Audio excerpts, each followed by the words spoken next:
You and I should ask, the American people should ask the January 6th committee, why are you going back to April of 2020? April of 2020, and reading these people's text messages when they haven't even been accused of a crime anyway. This is what the January 6th committee is doing. This is their behavior. This is their activity.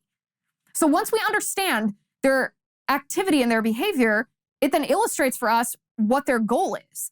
Their goal is not to unpack why there was such poor security at the Capitol that day that these people were able to breach the Capitol. I mean, that's the scandal. That's one of the big scandals that day. How were these people able to actually get into the Senate the way that they are? The way that they did, I should say. What happened to the Capitol Police? No.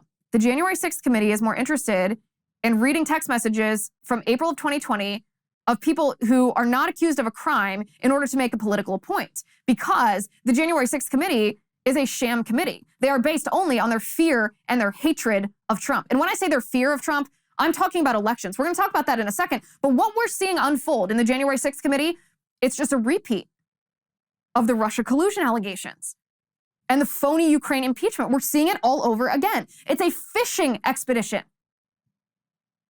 These Democrats and Cheney and Kinzinger fear that President Trump will run for re-election in 2020. They want to ensure that he is unable to run in 2024, I should say.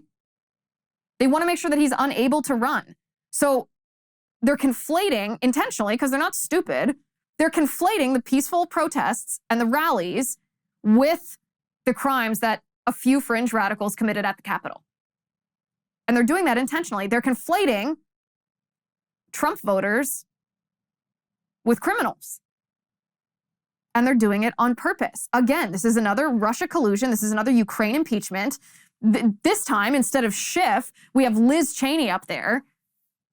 But the reality of what happened on January 6th is not being talked about.